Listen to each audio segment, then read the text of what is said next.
$1 million home, luxury cars, endless vacations. Yet why do some of the richest people still feel empty?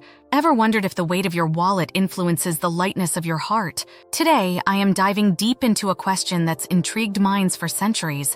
Can money really buy happiness? Stick around for a shocking revelation from the world's wealthiest individuals that might just change the way you view wealth forever. This age-old debate has had everyone, from your next-door neighbor to renowned psychologists, weighing in. We're continuously bombarded with media images of the lavish lifestyles of the ultra-rich, seemingly brimming with joy and devoid of worry. But is this the reality or just a well-curated facade? Scratch beneath the surface and you find complexity. The concept of happiness varies widely among individuals. Some find joy in material acquisitions, while others in experiences or relationships. The common thread: money often influences these sources of joy, but to what extent? A decade ago, Daniel Kahneman, a Nobel laureate, dropped a bombshell theory suggesting happiness has a price tag capped at $75,000 a year. This idea proposed that earning more than that amount doesn't significantly boost day-to-day contentment. According to his research, past this threshold, additional income does little to influence the emotional well-being and the everyday happiness we feel.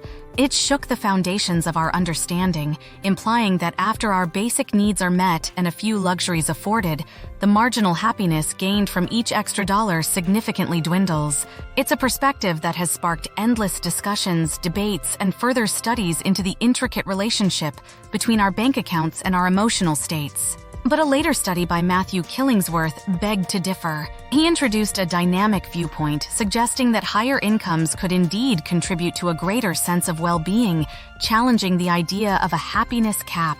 Killingsworth's extensive data, gathered in real time from participants, revealed that as income rose, people reported a steady increase in happiness without an apparent ceiling. This contrasted sharply with Kahneman's findings, implying that the more distinct realities of our lives, our aspirations, desires, and the complex social fabric we navigate might all influence the way money affects our happiness. So, who hit the jackpot with the right theory? Together, these two intellectuals embarked on a groundbreaking collaborative journey, and their findings, let's just say, they're as intriguing as they are surprising. From the price of a home, looming clouds of retirement, to the joy and costs of parenthood, I will explore it all. So stick around as I delve into whether money makes the world and our hearts go round, or if it's just an age-old illusion. Remember, your perspective on this topic might never be the same after today. So let's get started.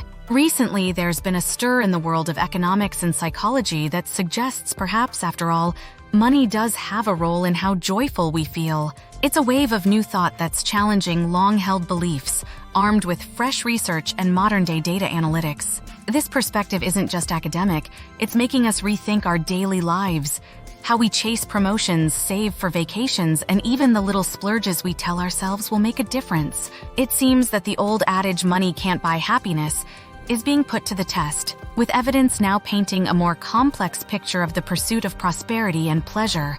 For many, this seems like a given, but let's go back in time to understand the genesis of this debate. In 2010, a renowned figure, Daniel Kahneman, a Nobel Prize-winning economist and psychologist, introduced a fascinating concept.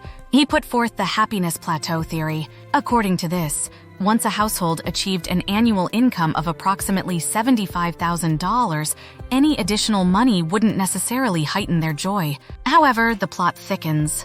In 2021, Matthew Killingsworth, a happiness researcher, presented a differing viewpoint. Contrary to Kahneman's proposal, he saw no evident plateau. So who was right? In an extraordinary turn of events, these two decided to collaborate, and their joint study revealed that the answer lay somewhere in between. For the vast majority of people, a rise in earnings indeed correlated with an increase in happiness. But it's not so black and white. Their research demonstrated that, 1. For those deeply unsatisfied with life, happiness seems to surge with income until it reaches about $100,000. After this point, the relationship stagnates. The reason could be rooted in our adaptability as humans. We quickly get used to the new gadgets, homes, and cars, and the thrill fades, leaving us on the hunt for the next source of happiness. It points to an intriguing psychological landscape where once our basic comforts are secured, the utility of wealth might shift from buying happiness to securing peace of mind. This suggests that beyond a certain financial point, other issues come into play that money alone cannot fix. 2. For the average Joe and Jane, there's a direct linear relationship. As income grows, so does happiness. It seems straightforward. More money can mean more options, greater security, and the ability to afford life's little luxuries, all of which contribute to an elevated sense of well-being. It's not merely about the accumulation of wealth, but also about the perceived quality of life that comes with it. 3. Interestingly, for those already content and joyous, happiness seems to get an exponential boost past the $100,000 threshold. This suggests that for individuals who have a solid foundation of contentment, financial growth can magnify their sense of well-being far beyond basic satisfaction. Makes you wonder, right? This might be because financial abundance allows these already happy individuals to amplify the experiences and values that contribute to their joy. But there's a gap in the study. What about incomes above $500,000? Do they propel the likes of Jeff Bezos into stratospheres of euphoria? That remains a mystery. Diving deeper, let's consider life's necessities, starting with housing. A roof over one's head signifies more than just shelter. It's a symbol of stability and security. But with housing prices skyrocketing, this basic need is becoming a luxury. And then, there's the looming cloud of retirement. With dwindling pension plans and the stock market's unpredictable nature, the golden years can seem rather gray for many. Now on the topic of life joys, parenthood. While children bring unparalleled joy, they also come with hefty price tags. With childcare costs soaring and limited parental benefits in many countries, financial strain is a very real concern for many parents. In wrapping up my discussion, it's essential to highlight the study's broader implications. Often, the uber-rich attempt to downplay money's significance. Yet, isn't it interesting that those with an abundance of wealth are the ones urging us to believe money isn't vital? Dive deeper and you'll notice a pattern. The rich often embark on purposeful quests beyond their fortunes. Luxury yachts and luxurious mansions can offer comfort, but can they fill the soul's void? There's a saying, more money, more problems. While added wealth can eliminate certain stresses, it simultaneously brings new ones. The balancing act of contentment and desire constantly shifts. Yet there's a twist. Research suggests there is a peak, a point where more money doesn't mean more smiles. It's a fascinating thought, isn't it? That perhaps there's a financial sweet spot where the pursuit of more doesn't equal the pursuit of happiness.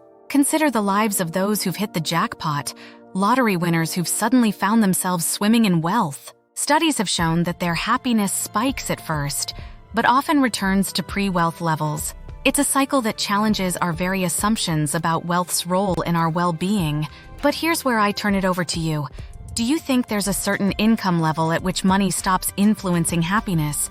Or do you believe it's a never-ending escalator of joy? Share your thoughts below. And remember, if you're passionate about financial wisdom and securing a prosperous future, do not miss my next video titled, "You Will Never Be Poor Again If You Start Doing This Today," inspired by Robert Kiyosaki. It's packed with insights that could change your life.